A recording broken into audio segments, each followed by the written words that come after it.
anak. Saya pernah cerita, kita ada 2 orang ibu, mereka menikah 13 tahun, bukan dua yang menikah, maksudnya dong dan pasangan.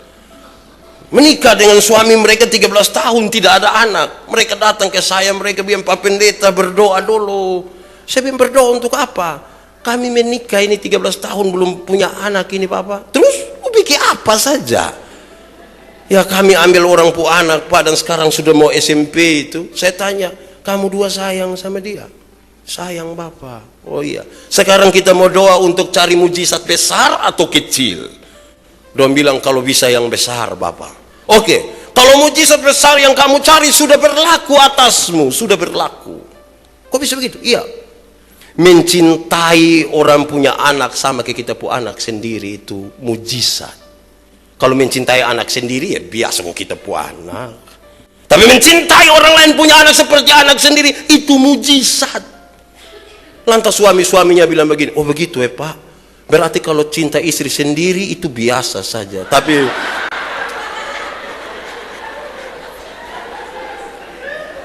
Tapi mencintai istri orang sama ke istri sendiri itu mujizat kok. Itu parakus dia pun nama itu. Saya hanya ingin mengajak kita untuk merenungkan sesuatu yang lebih besar dari apa yang Tuhan mau, apa yang kita mau. Kadang-kadang kita melihat begitu kecil. Lalu apa sekarang saya mau ajak kita untuk kita renungkan bagian ini. Proses dari dia tertunduk sekarang untuk angkat kepala, melihat kepada janji Tuhan lewat itu bintang-bintang itu begitu rumit. 1, dibutuhkan iman yang kuat. Dia butuh iman di situ. Lebih besar dari sekedar logika dia. Dia butuh iman. Dan kalau bicara tentang iman, kita bicara tentang 2 hal, yaitu iman itu menurut definisinya mengatakan, iman itu tidak melihat tapi percaya. Iman itu tidak melihat tapi percaya. Pada saat kerinduan terbesar dari kita adalah melihat baru percaya. Alkitab memberi definisi, iman adalah dasar dari yang kamu percaya dan bukti dari segala sesuatu yang tidak kamu lihat. Ibrani pasal 11 ayat 1. Dia butuh iman. Mau melihat ke atas butuh iman, tidak logika saja, butuh iman. Saya ingat saya pun bapak ketika saya pun kakak paling pertama ditabrak mati. Saya berkhotbah pada acara penguburan itu. Di bagian paling terakhir khotbah itu saya bilang saya pun bapak, Pak Menobe, bertahun-tahun dalam kesombongan Pak bilang Tuhan memihak kepada Pak. Pak punya anak 4 orang, Pak berdoa diam-diam 24 tahun supaya yang satu jadi pendeta, yang satu jadi guru olahraga ganti Pak, yang 2 jadi PNS, dan semua jadi begitu. Terus Pak mengatakan Tuhan begitu baik dengan Pak. Sekarang pertanyaannya, Ricky mati dengan ditabrak begitu, Pak masih bilang Tuhan baik? Beliau tunduk beberapa saat dan kemudian angkat kepala, beliau bilang, sulit dipahami itu ketika ada yang mati dan kita bilang Tuhan masih baik. Butuh iman di situ. Tapi iman harus dibangun di atas definisi ini, tidak melihat tapi percaya. Tapi yang kedua, iman itu adalah anugerah, bukan usaha. Iman itu Tuhan kasih bagi orang yang mau membuka dirinya untuk menerima itu. Baru dia bisa melihat hari-hari hidup ini dengan iman. Kalau tidak banyak yang seputus asa. Kalau tidak banyak berhenti. Kalau tidak banyak yang sudah rasa tidak nyaman dengan hidup ini. Tuntutan hidup ini begitu besar. Terlalu kuat. Bahkan seolah-olah menggoda kita untuk jatuh dan seterusnya. Butuh iman. Saya tanya kita dulu, garam kalau 1 sendok taruh di air 1 gelas, asin kok tidak? Asin? Asin. Atau sudah garam 1 sendok taruh di air setengah gelas, asin kok tidak itu air? Asin. Kalau garam 1 sendok taruh di air 1 bak, asin kok tidak? Tidak Kalau kita sebut garam itu masalah, harus berani kita lihat dalam seluruh kehidupan yang besar. Tidak bisa kita lihat hanya sepotong-sepotong itu. Tidak bisa. Nanti kita merasa Tuhan tidak pernah memihak kepada kita. Kupu-kupu tadi hanya hinggap di orang lain, tidak di kita. Kita butuh iman. Satu saat saya bercerita dalam khotbah. Ada satu bapak, dia punya kuda satu. Dia sangat sayang itu kuda. Tapi itu kuda bangun lari. Dia sedih sekali. Tetangga-tetangga tahu bahwa dia sedih. Don datang bilang, "Bapak, kami tahu Bapak sedih. Kami turut sedih ya." Bapak tua bilang, "Nasib baik, nasib buruk, siapa tahu." 2 minggu kemudian itu kuda pulang dari hutan, bawa 40 kuda liar yang lain. Bapak tua senang. Oh, tetangga-tetangga tadi senang juga don datang. "Bapak, pasti Bapak senang. Kuda pulang bawa 40 ekor. Bapak tua bilang, "Nasib baik, nasib buruk, siapa tahu." Dia pun anak laki-laki satu orang, ambil kuda liar satu, naik lompat-lompat, tiba-tiba itu anak jatuh, kaki patah. Bab tua sedih dan tetangga-tetangga bilang, "Pasti bab tua sedih." Dong semua datang. "Bapak, kami tahu Bapak sedih karena Bapak pun anak laki-laki pun kaki patah." Dia bilang, "Nasib baik, nasib buruk, siapa tahu." 1 minggu kemudian tentara-tentara masuk kampung untuk ambil semua anak laki-laki jadi wajib militer. Dan semua anak-anak jadi wajib militer kecuali dia pun anak laki-laki karena kaki patah. Maka ibu-ibu di sekitar rumah datang yang, "Aduh Bapak senang Bapak pun tidak pergi, kami pun ini tidak tahu dong hidup kok mati." Bapak tua bilang, "Nasib baik, nasib buruk, siapa tahu." Kalau saya cerita terus begini sampai besok tidak habis. Tapi itu berarti saudara-saudara, persoalan itu hanya sebuah cara pandang. Kalau orang memandang persoalan dengan iman, dia akan katakan nasib baik, nasib buruk, siapa tahu. Yang tidak melihat dengan iman dan hanya melihat dengan logika akan mengatakan, hidup ini sudah terlalu susah, mati sudah kalau memang terlalu susah. Kita butuh cara pandang yang berbeda sedikit. Kalau tidak bisa. Kedua, proses untuk melihat dari bawah kepada janji Tuhan itu dibutuhkan sebuah keberanian. Iman itu sebuah keberanian juga. Iman itu bukan konsep. Definisi iman kalau diceritakan di mana-mana terus kita ambil satu cerita, banyak orang bilang iman sama seperti seorang bapak di bawah dia pu anak di sini dan kita bilang anak itu lompat. Itu anak lompat ke bawah. Terus John bilang, "Lu takut?" Dia bilang, "Kok saya tahu saya pun bapak tidak akan mencelakakan saya." Itu iman. Maka perlu tantangan. Bagi seorang tentara yang disebut hebat itu kalau pernah perang. Bukan sekedar siap, tidak perang. Seorang petinju hanya disebut hebat itu karena pernah bertinju. Pernah naik ring, bukan sekedar di cermin kok. Mau kasih tahu siapa? Butuh keberanian. Butuh keberanian. Beriman tuh berjalan di pinggir-pinggir tebing supaya tahu kalau jatuh itu ngeri. Tapi jam pulang, mama sudah dengar khotbah tadi toh, kita belajar beriman dulu Bapak mau nakal-nakal sedikit. Itu rusak itu. Tidak bisa. Beriman itu begitu. Sehingga kemudian masalah itu apa? Manusia diciptakan untuk dilambungkan makin tinggi ke atas. Manusia diciptakan untuk makin jauh ke depan. Supaya ketika dia berjumpa dengan masalah, dalam keberanian di dalam Tuhan dia akan bilang, masalah itu dia ditekan sedikit ke bawah supaya makin tinggi ke atas. Masalah itu dia ditarik sedikit ke belakang supaya dilemparkan makin jauh ke depan. Supaya dia bisa berdoa kepada Tuhan, "Tuhan, terima kasih untuk masalah yang Engkau berikan. Tapi mohon maaf Tuhan, karena ini masalah di purasa pahit. Jadi saya datang kepadamu dari muka asam dan mata yang sedikit merah. Karena menangis dari tadi malam." Dia hidup kalau pakai menangis sedikit tidak apa-apa. Kalau tidak kita tidak menikmati hidup ini. Hidup ini harus ada kurus-kurus sedikit, pedis-pedis enak juga. Tapi jangan ame itu kurus gosok di mata baru pedis. Dia susah banyak itu. Tapi yang ketiga, Proses untuk melihat ke atas dalam percaya kepada Tuhan itu dibutuhkan harapan yang tidak mati. Dia bukan saja iman, keberanian, tapi dibutuhkan harapan yang tidak mati. Apa beda manusia dengan ayam? Ayam tidak punya pengharapan, tapi manusia punya pengharapan. Jadi kalau manusia berarti berharap, dia sama dengan, saya hanya tanya saja. Apa yang membuat manusia begitu berbeda? Karena manusia punya pengharapan. Ciptaan lain, batu tidak punya pengharapan. Ini barang tidak punya pengharapan. Hanya manusia yang punya pengharapan. Karena itu jangan berhenti berharap. Seumur begini belum kawin, ini baru hari berapa jam habis. Berharap sedikit lah, mungkin jam 1 nanti baru dapat jodoh.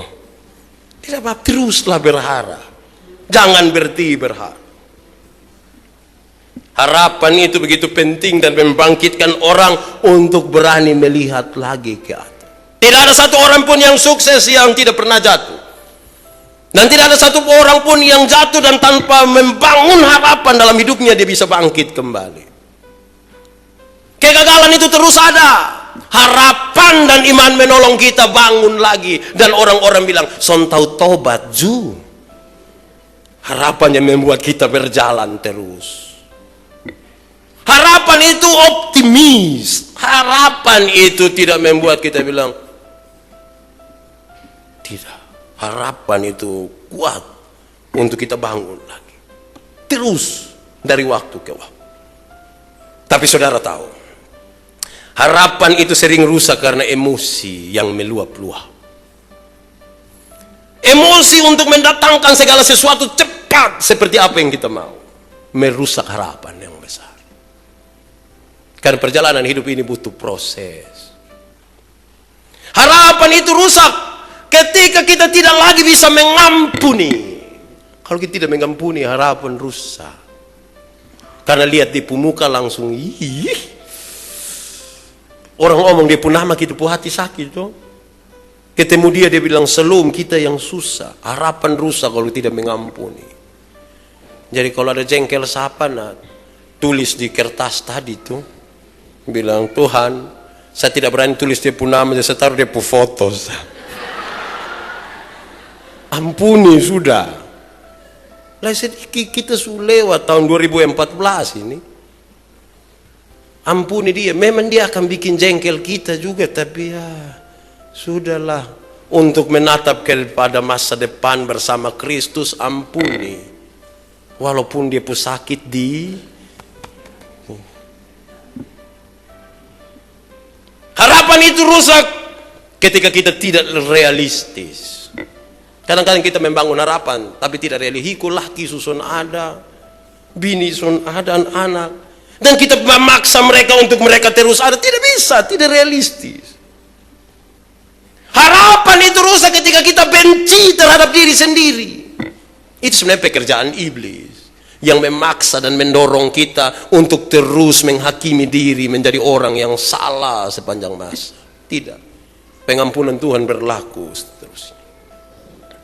Saya ingin mengatakan kepada kita cerita ini. Seorang sahabat menulis kepada saya begini. Ada satu keluarga. Mereka punya satu orang anak kecil. Baru beberapa bulan. Tapi suaminya meninggal. Untuk terus membangun hidup, ibu ini tidak bisa untuk tinggal diam. Dia harus bekerja. Harus bekerja. Tapi anaknya masih kecil. Mereka punya seekor anjing yang paling mereka sayang. Anjing ini pintar sekali. Bahkan, kalau suruh dia jaga makanan pun dia tidak makan. Sampai kapan disuruh makan. Satu saat karena harus pergi pagi-pagi ke pasar. Anaknya tertidur. Dia berniat meninggalkan anak ini di rumah. Seperti biasa dia suruh anjingnya jaga. Saya tidak tahu dia bicara bagaimana. Tapi itu anjing duduk di samping tempat tidur itu dan jaga. Beberapa jam ibu ini di pasar. Dia pulang. Beberapa meter dari rumah anjing ini keluar menggebas-gebaskan ekor dan menuju pada ibu ini. Ibu ini kaget sekali. Kenapa? Mulut anjing ini berdarah-darah semuanya. Marah. Pasti sesuatu telah terjadi pada anak ini. Dia ambil kayu. Dia pukul anjing ini. Beberapa kali. Kepalanya berdarah. Jatuh. Mati seketika. Sangat marah. Dia cepat lari ke rumahnya.